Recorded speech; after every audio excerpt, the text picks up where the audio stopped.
Hello and welcome to the Eating Disorder Therapist podcast. This is a podcast to help you find peace with food and overcome disordered eating. And I'm Harriet Frew, aka the Eating Disorder Therapist. And I'm so excited to share with you all kinds of stories, tips, information and guest interviews to help you on your journey in finding peace with food. So thank you so much for listening today. Today I'm talking to Brooke Heberling, author of the best-selling novel Protecting Her Peace. Brooke is a teacher, advocate and eating disorder survivor who wants to use her story of recovery to help others know that there is hope in fighting for freedom from the disorders and addictions that hold us hostage. Brooke worked with Jessica Flint and her team at Recovery Warriors from 2017 to 2020 as editor and chief social media director and top writing contributor. She received the Humanitarian Award for her advocacy work in the eating disorder community from the Manna Fund in 2022, whilst also donating $13,000 to the fund that helped her pay for her own eating disorder treatment in 2016 when she ran out of money but still needed the time to heal. Brooke is also an ex-ultramarathon runner who almost lost her life to exercise addiction and anorexia. She decided to get help when she saw her own two children beginning to use behaviours around food that she wished repeatedly that she'd never learned. Brooke went to inpatient treatment for 7 weeks at the Carolina House in Durham, North Carolina in February 2016, followed by further treatment at Atlanta Center for Eating Disorders. It took Brooke 8 months of treatment, but with hard work and hard truths, she came out as a survivor. Following her own journey, Brooke was determined to create the book that she needed at the start of her eating disorder recovery journey. She recognised that there were already many non-fiction resources out there, but her heart needed to see proof from the survivors who paved the way before her in recovery. In Brooke's book, Protecting Her Peace, her main character, Ruby Blue, lives a story of perseverance and grit to encourage anyone suffering, that there is a way out of an eating disorder, whilst also enlightening the depths of the disease to those who may not understand it. It is a book that hits all the topics that many women face on a daily basis: marriage, motherhood, friendship, anxiety, depression, addiction, disordered eating, and disordered exercising. I'm really looking forward to speaking with Brooke today to hear about her own healing journey, the eating disorders work she continues to be involved in, and her incredible book written to inspire and give hope to all in recovery. Let's get to the conversation. Hi, Brooke. Thank you so much for coming on the podcast today. Thank you so much for having me. I'm just thrilled to be here and talking with your audience because it's such an important mission that you are completing by putting this out there and being an open therapist to anybody that needs one. It's awesome. Brilliant. Well, thank you so much for being here, Brooke. And I know you've had a bit of a busy day today, haven't you? Like running from one thing to the next to be here. Yes, ma'am. I am a high school teacher as well as now a best-selling author. So I am trying to learn and juggle all these new roles, these wonderful roles that takes many hats to wear. Well done you. And yeah, thank you so much for being here. So Brooke, you've been on your own sort of eating disorder healing journey, haven't you? And you sort of refer to yourself as a survivor, which is like really inspirational. So could you just tell us a little bit about your journey? Yes. So my journey's an interesting one because I think it's unique to me, but there are so many people out there that have suffered for a long, long time in silence and then get to a point where they just can't physically, mentally, spiritually do it anymore. And so my eating disorder journey kind of started when I was around 15. I had a family that was very, very, very health conscious. And I guess my family's motto back in the 90s was, I eat to live, I don't live to eat. And I was kind of the black sheep of the family. I loved food. And I loved to eat. And I remember feeling back in that time period just not normal because everyone else around me was fine with just eating to live, yet I enjoyed food. And I also was kind of a perfect storm. I was a diver in high school, a diver, like a springboard diver. So I was in a bathing suit on display, being judged for my perfection on a daily basis, both in practice and in meets.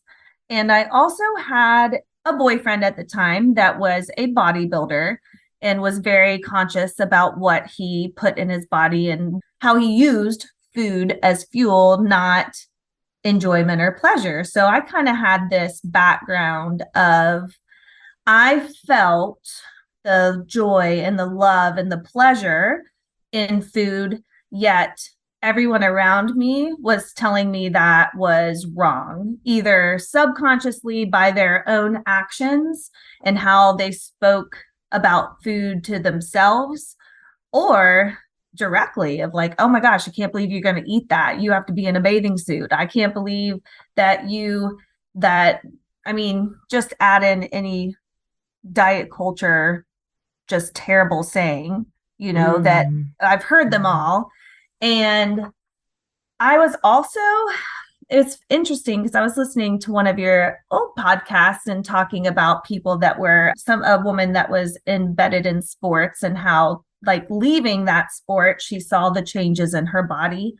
Whereas mine started so young, 15 years old. I thought that my body had to look like it did when I was 15, when I was 20, when I was 30. I never gave myself permission to actually become a woman. I had this idea and this mold in my head of what I could not surpass weight-wise or even body style-wise. I had in my mind I was the fit diver and I would do anything to keep that image and that persona in my mind. And when I did start fluctuating weight, or if I would change body style wise a little bit, I would use a disordered behavior to get back down to where I thought in my brain I had deemed as acceptable. And it was a rocky, terrible, tumultuous road. From about age 15 to 30, I had set in my mind that if I deviated out of those, boundaries I set for my own body, that I would do something to counteract that. And it was never healthy.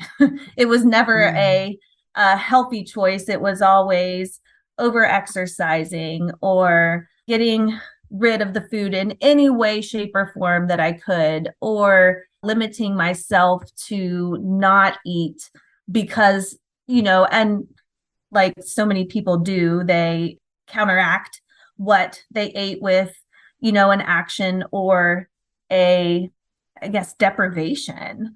And I was in this kind of yo-yo, I call it a whack-a-mole. I know a lot of people call it yo-yo dieting. I was in this kind of whack-a-mole game with my eating disorder. So when one actual disordered habit would get way too overgrown or outblown, or people would start to notice, oh, you're running a super large amount, like 20 miles a day probably isn't a healthy decision, especially when you're not eating properly. And I'm like, oh, I gotta quit running. So then I would change my food intake. And then I would, I struggled with bulimia. I struggled with just binge eating, with restriction. It was a daunting time. And I was lying to everyone around me and telling everyone around me that was concerned or voicing concern what they wanted to hear. And then I would just go in the dark and do what I did to make it okay with myself and my eating disorder, not myself, my ed self. It was hard. It was very lonely. I was very lonely in my mind and in my body for a very long time. Yeah, it sounds like a real kind of roller coaster, doesn't it? Like you say, like you're in this kind of really lonely and isolated place dealing with this obsession with food, obsession with exercise, other behaviors, trying to control your weight and shape. And it sounds like it was just completely all consuming.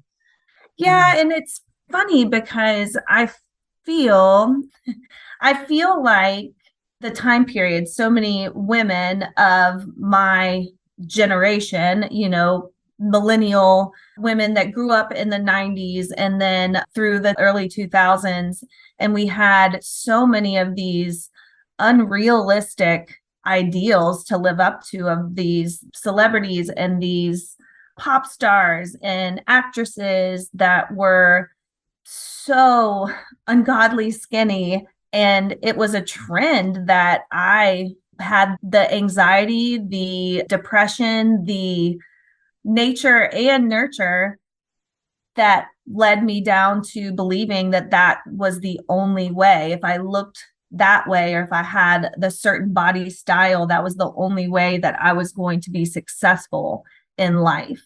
And that was the only way I was going to be accepted, not only by the world around me, but by myself. Like it was more of a punishment and a boundary that I liked to blame on everyone else around me when I was younger. But now as an adult, I realize, yes, there were suggestions. Yes, there were obvious influences in my life that really showed me the disordered ways, but it was ultimately my choice and my core belief to attach myself to my body as my worth. Does that make Mm. sense? Yeah, no, it really makes sense. I think it highlights a really great point, actually, that obviously we have always these sort of predisposing factors, don't we? Things that make us vulnerable, maybe things that happened in our family, like you said, with the diving, with the boyfriend, maybe feeling a bit like the black sheep of the family, not feeling good enough, maybe in some ways. You have all those things coming together. But then I think once someone gets, like yourself or anyone else gets in those kind of perpetuating eating disorder cycles, the past becomes less relevant, doesn't it? And you're kind of, you're just caught in this sort of horrible cycles, really, where the restriction maybe leads to like binging or purging or over exercise, and back round again. It's And really we're hard. the only ones that can get off that ride. We are the Mm, only ones that can make the conscious decision to, yes, this is what I learned. Yes, this is how I felt about mm, my body. This is what I was told about my body. But ultimately, who has to live in this body? Who has to live in this life? It's not the people that I am listening to. It's not the people that I'm modeling myself after. It's me. I'm the main character in this movie that I'm creating and of my life, this story, right? And if mm, I don't want it to be this way, I have to step off the moving sidewalk and take a hard look at how I got here and how I need to forgive myself for getting here. And then mm. moving forward, how can I learn to love myself in a way that I wasn't taught? Because that's what I want. And that's what I want to give to my children. I have two kids. They are wonderful. They're Anna Blue. She's 9, budding little actress here in small town Georgia. She's so cute. And my son, who is almost 11, and he is an outdoorsman, fisherman, baseball, golf, all the things. And it's funny, when I became a mother, that's when so much of my past beliefs of myself kind of reared their ugly head and were not working for me anymore, because I Mm. saw these perfect little humans that were navigating the world, and I am their leader. I am their window to the world as their mother. And what am I showing them if I am teaching them to hate themselves and hate their body and hate food, the life source of, fuel that we need. I was 31 years old. My son was 4. And I started seeing him model the behaviors and feelings and thoughts towards food that I had at such a young age. At 4, he was terrified of any sort of break in a routine. He didn't want to go out to eat. He didn't want to go to different places to eat at school. He would refuse to eat anything that wasn't in the norm safety of his little cocoon bubble with me at home. He would have super anxious reactions to. And I had to step back, and instead of I'm very thankful that I had the insight and the, I guess, wherewithal to understand that this was me that he was modeling. And I had his sweet little daycare director, because I've been a teacher since day one that they were born, and they went to an after school program, and he sat me down and said, Brooke, I'm concerned about your son. And I said, what's the matter? Is he misbehaving? What's going on? He said, no, I watch him terrified of food. Anytime we have snack time, anytime we have a meal together as a class, Graham is anxious, doesn't want to do it, gets uncomfortable. And looking back, this man visually probably understood that I had some disordered eating as well, because I was not healthy weight at the time. And I just broke down in his office. And he was kind of the first person I confessed to. I said, sir, he gets it from me. And he said, okay. And he was very kind about it and very sweet and loving. But he basically said, so what are you going to do about it? And I was like, oh, dang it. I don't want to do anything about it. I want him to be fixed and me to continue to just be the way I am. And those two things be separate, because that's how I want it. Because then I don't have to do anything hard work or look at myself to change so my kids don't suffer. And that's when I went to treatment. I got evaluated by a wonderful eating disorder treatment center here in Georgia, MANA treatment, and it was determined that I needed to immediately go into hospital care. And I'm blessed enough that we scrounged up the money to pay for it, got loans. And I know your listeners probably understand treatment is not cheap. And I'm very, very thankful. I know here in America, it's not easy. It's not cheap to be able to put your life on hold and heal. It's very costly.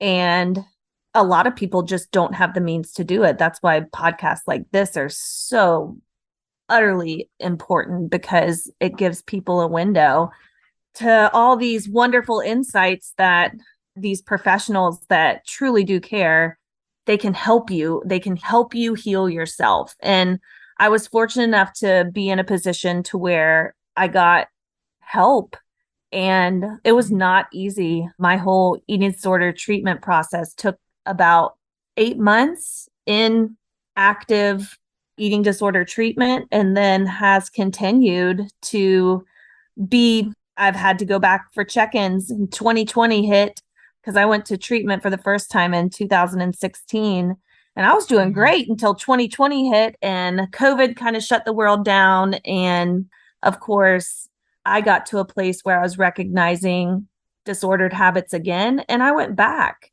and I went to counseling this time. Thank goodness I didn't have to go the more extensive route, but it's a life. Healing from an eating disorder is a lifelong commitment that is worth every single second, every single step forward, every single breath of air that you use, every financial means that you use. It's so worth it, because the alternative is just a sad and lonely life. That's what it was for me. It was a sad and lonely life within my brain as an existence. And I just wasn't willing to live that way anymore, nor was I willing to teach my children to live that way. And now a quick advertisement break. Are you a burned out, high-achieving woman who's frustrated that emotional eating, weight gain and exhaustion are self-sabotaging your work and life? You're tired, fatigued, brain fogged, your cravings are through the roof and you feel so insecure in your body, and that's impacting the way you show up in your business, career and life. Who could you be if you actually addressed your emotional eating struggles, built food freedom and made peace with your body? Free, that's what. Get support to fully overcome emotional eating, address hormone and gut issues, and build the body confidence and connection you've always desired. If you're ready to address each piece, be sure to check out Amber Romaniak, emotional eating, digestive and hormone expert with 9 years of experience helping over 1,500 women with support on all of the above without diets, without restriction or quick fixes. She will do a full health assessment and help you get to the root of your symptoms with hormone testing, gut health, and of course support to help your body come back to balance with your mind and soul. Visit amberapproved.ca to book a 30-minute body freedom call or check out the No Sugarcoating podcast today to learn more about the connections between our relationship with food, mindset, and our health, and how it impacts the way we show up in all areas of our lives. What, Brooke, were the main aspects? I know, like with the eating disorder treatment, I'm sure it's like very comprehensive and, you know, you must have covered so many different areas. But what was particularly helpful or stood out for you in that healing journey? I'm glad you asked that because it's not what you would think. When I went into hospitalization, I went to a program in Durham, North Carolina at the Carolina House. And for the first time in my life, I felt like I was given permission to exist where I was, how I was, and also nourish myself regardless of those things. I think often I used food and exercise as a way of punishing myself for not doing something that was in my realm of thinking that was right. If I didn't exercise the amount that I quote unquote had planned that day, then there's no way that I would have allowed myself to have a meal because I did not do anything to deserve it. For the first time, I was in a space where people were telling me I deserved to exist and fuel my brain and my body without guilt and without conditions. And it was the most beautifully freeing thing about being in hospitalization treatment. I just felt like I was allowed to like food and enjoy eating. And I was being told things that it was so funny because there's one specific interaction I had. And by the way, I've written a book about all of this.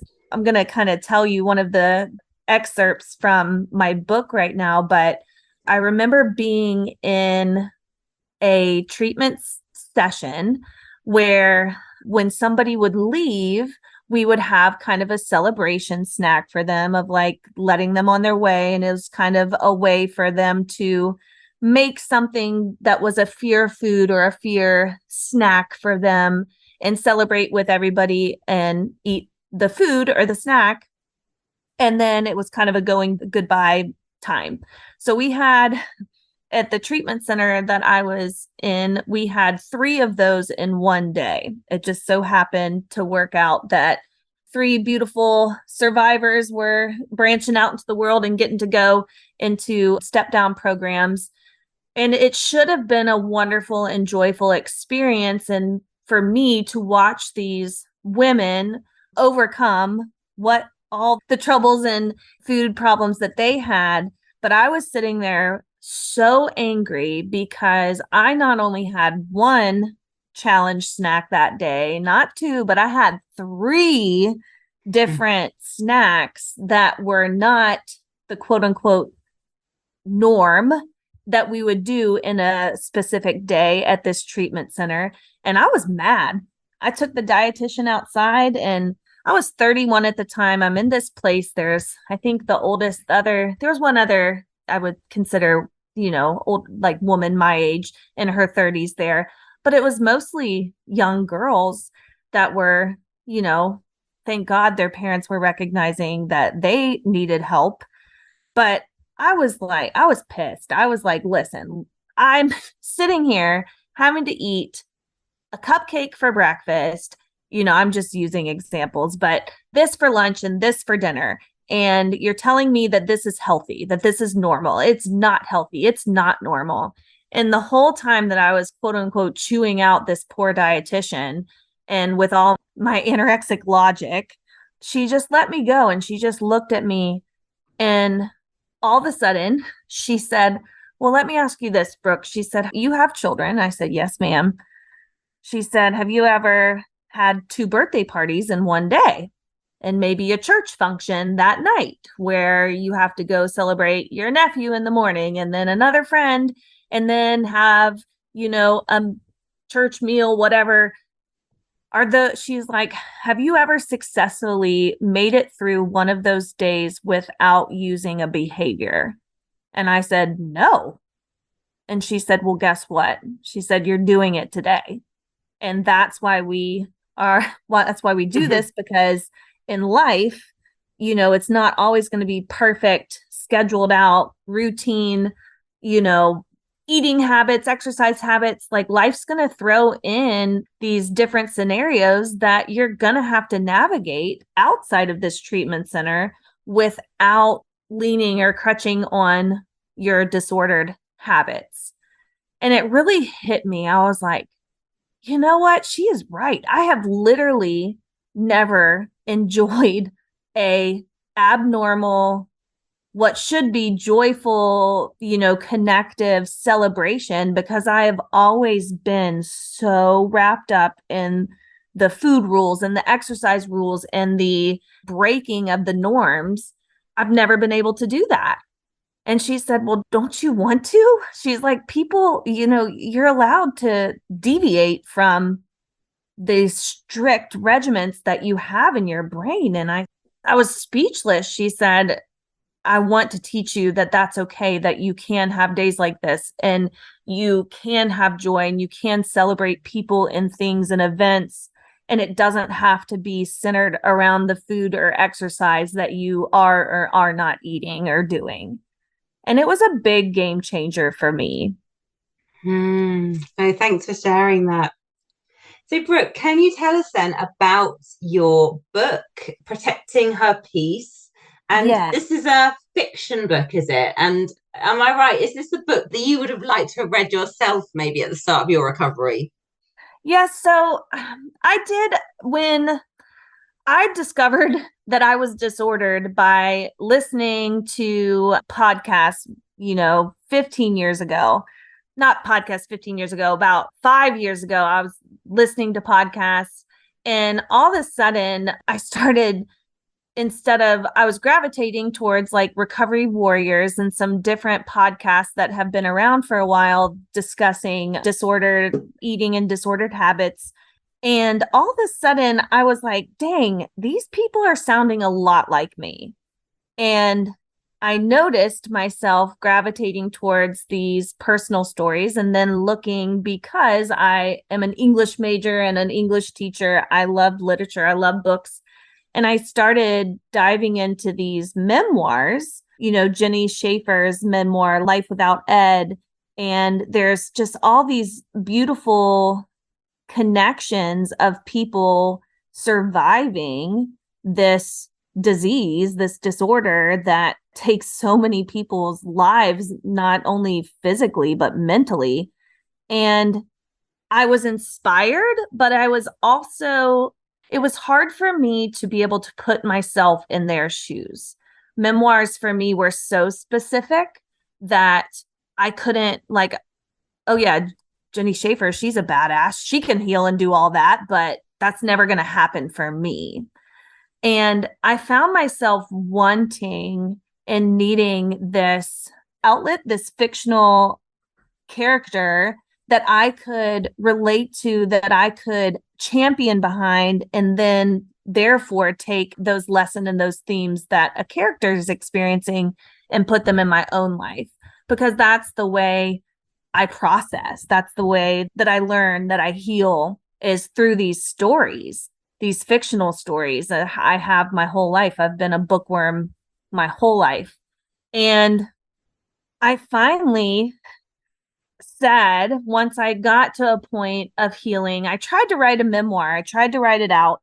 And by some ungodly, great, universal, earthly shakedown, my computer crashed and I lost the entire thing. And this was about 4 years ago. I now know it's because it wasn't the story I was meant to write. I was not meant to write, quote unquote, Brooke Heberling's story. I was meant to write a fictional character who I came up with, Ruby Blue. And I was meant to write Ruby Blue's story. That way that Ruby could be a fictional character that so many people could see themselves in, and it not be so specific to my life. Although my life is what I used as the research, I guess you could say, of creating this character and the experiences that this character faces. But I just feel like the world needed a fictional, older character struggling with disordered eating that we could champion behind, and that we could see that, yes, Ruby Blue had a rough go at it. Ruby Blue had a long way to go. Ruby Blue was, completely overconsumed with her disorder, yet she dug in her claws and really pulled out of a hole that so many of us experience in mental health in many ways, other than just eating disorders, but addiction as well. And I wrote the book, and I went through the process of getting it published, and I met a lot of no's. I met a lot of people that said that nobody wants to read something depressing, that mental health and eating disorders are just a little bit too touchy I didn't find somebody that wanted to champion behind me in it. So I did it myself, and the results have been kind of mind-boggling and wonderful. And Protecting Her Peace debuted at #1 in eating disorder and body image books on all platforms, on Barnes and Noble, on Amazon, and in Kindle. So it just shows you that the world needed Ruby's story, because there's so many of us that suffer in silence. And I hate to say it this way, but it's true. Like, back when I was suffering, I didn't feel like I was strong enough or worthy enough to heal. I thought that this was just going to be my life, and that I had made this deal and this pact with the universe, with God, that, I was just going to suffer, and that's how it had to be.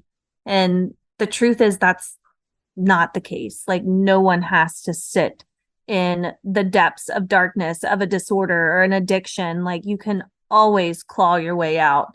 And I wanted to give people hope of that. Well, congratulations, Brooke, on the success of your book. Yeah, it's wonderful to hear that it's been so well received. And like you said, the world definitely has needed this book, I think. Yes, ma'am. I definitely think so. And I truly hope it continues to, it's not only for the sufferers. I think it's a beautiful story. It's a story about Ruby Blue, who recovered from an eating disorder, but then has a hiccup in her marriage where her husband makes a mistake. And instead of taking it personally, she decides to really hold on to all the truths that she learned about herself within therapy. And it kind of flashes back to those moments. And it really shows that regardless of what obstacle comes in life, that as long as you're willing to keep fighting, like, you're going to keep making strides to get better. And it also shows how loved ones, I really wrote it too, because there was so many people in my life that when I was suffering, and still to this day, people emailing me, talking to me, calling me about the book, saying, I did not know it was that bad. And so often what we see people suffering from on the outside, the mental and inner aspect of that, and what we do in the dark is 20 times worse. And I wanted to write the book to help others that are loved ones, parents, spouses, siblings, best friends of these people that suffer, so they can have a tool to kind of see like what goes on in the inner workings of somebody's brain that suffers from this, and how can they be present and really learn to speak and talk to somebody who is struggling, because it's hard for those who watch their loved ones just deteriorate or crumble from these disorders and addictions. And I know this is quite a complex question, but for any carers or loved ones who are listening, I mean, I know there are many things carers can do, but what would you say that your number one message would be to carers and family who are trying to support but don't know how? Like, where's the starting point for them? The greatest thing, the greatest tool that I give to people is ask questions without expecting the answer. There's so many times that and I've learned this by also looking at my own children as well, and as a caregiver for my own children, asking questions is the best without making assumptions. So if, for example, I was running addict. I had an addiction to running. And one of the biggest hardships for me was giving up that physical activity, that physical, I don't know what you would call it, that running was like my drug, that my feet on the concrete, that explanation of getting things out of my head and just physically running them to death was how I wanted to escape. And my husband, so lovingly and wonderfully, when I would tell him I have to go run, instead of saying, you don't need to run, that's terrible, like this is stupid, he would sit down, he'd be like, well, tell me why. Like, why do you feel like you need to run right now? And him just prompting those questions, I would say, well, because I feel like I didn't stick to my meal plan and I need to compensate for it. Well, what is the rule, Brooke, about sticking to the meal plan? Are there days that they're going to deviate? Yes. And all these questions that he would ask me that would then in turn help me get to the point to where I was making the decision of, okay, I really don't have to run today. Instead of him telling me that I don't need to run, that was a big game changer. It was taking my power that I was giving to the eating disorder and then giving it back to myself. So I think my final answer would definitely be ask questions without assumptions and see where the conversation goes, and really kind of make a space to communicate with your loved one about how they're feeling. And, it's funny, I heard somebody say, we pay all these therapists to just like listen to us.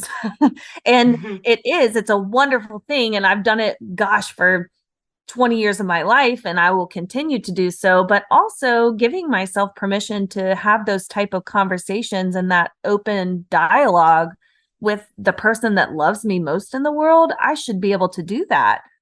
And so it takes asking questions and listening, I think, is the biggest thing for a caregiver. Yeah, and it sounds like with that questioning, it's sort of done like with a lot of just curiosity and compassion, isn't it, really? Yes. It's not coming from a judgmental place, really. It's just sort of opening up that exploration. And like you say, like it's almost putting the responsibility onto you, isn't it? I guess you as the person in recovery, that you're starting to then question things yourself and maybe explore things or look at things a bit differently. And I guess it's not going to be an overnight transformation, is it? But it's starting to, like, in a drip way, start to take your power back, which is a game changer over the long term, isn't it? Yeah. And people that suffer from eating disorders, a lot of it is about power and control. And if you shift we have these rules and this dialogue we've had with ourselves and our brain for so long, but that dialogue can be shifted and you can take control in a positive way instead of a negative way. And I think educating yourself, listening to podcasts, talking to people, survivors, it's just gathering all the information and all the tools that people, say help them, figuring out what works for you, and then committing. It's just recovery is a commitment, because just like any vice in this world, it is really easy to just do the easiest thing. It's really easy to not use the knowledge that you have. As a person, I know I need fuel. I need calories to fuel my organs and my body so I can live and be a mother and a teacher and a wife and a friend and a sister. And if I don't listen to myself, I'm not the exception to the rule. My body biologically needs fuel just like anyone else's body. My body needs rest just like anyone else's body. I think so often as our ego gets in the way and we think we're the exception, and we're not. We're not. We're biologically need food, need rest, need space to flourish and be ourselves. And a lot of education, I'm a lifelong learner. I'm a teacher. I love it. I so enjoyed learning about the biology and the chemistry behind what our body actually needs and why we have to eat. It's not just a formality. It's something that is needed, and there's explanations for it, scientific explanations. I think that's cool too. If you're really struggling with accepting and loving yourself in the means of in your relationship with your body and food, I challenge people to learn about it, research, look at the functions of what amino acids do in your body, of what lipids, fats, why our brain needs these. And I think that was a big game changer for me as well. So not only allowing myself to be in a space, but knowing that I'm not the exception. I have a body just like everybody else. I have to fuel it, and this is why. Yeah, wise words. So, Brooke, where can people find you if they want to get in touch? And also, where can they get hold of your book? I know you have already mentioned a few different places, but do you want to just clarify that to the listeners? Of course, yeah. So I'm very active on Instagram. So author Brooke Heberling is my Instagram, and you could find me there. My book is Protecting Her Peace. It is available on Amazon, on Kindle, and on Barnes & Noble as well. And it's a book not only for people that understand and suffer from eating disorder and addiction, but it is such a wonderful tool for the caregivers to have an understanding of the inner workings of a mind of a person that suffers and how they can be there and support and also help themselves and stand up for themselves too. Because being a caregiver of somebody that is suffering from an eating disorder is not easy. Kudos to everyone out there that has ever loved or supported somebody that's gone through it. Y'all are the true rock stars. Thanks, Brooke. Well, I should make sure all those details are in the show notes. So, Brooke, I just really want to thank you for coming on the podcast today. It's wonderful just to hear your story. And I think it's going to give so much hope and inspiration to so many people, because you really have walked a very difficult path and been right in the trenches of an eating disorder, but have come out the other side and now really helping, supporting and inspiring others. So really appreciate you coming and sharing your story. So thank you so much. Well, it all started with people like you that were guiding me to love myself. So Harriet, you're amazing. Thank you so much for all you do. Thanks, Brooke. So I hope you enjoyed this conversation just as much as I did. Do go and check out all of Brooke's details in the show notes. If you're not following me already, do seek me out on Instagram at the eating disorder therapist _. And for further support with your relationship with food, do go to the eatingdisordertherapist.co.uk. If you enjoy this podcast, I'd be so grateful if you'd follow, rate and review, as it helps it reach so many more listeners. Thank you so much for listening today, and I look forward to sharing another podcast episode with you very soon.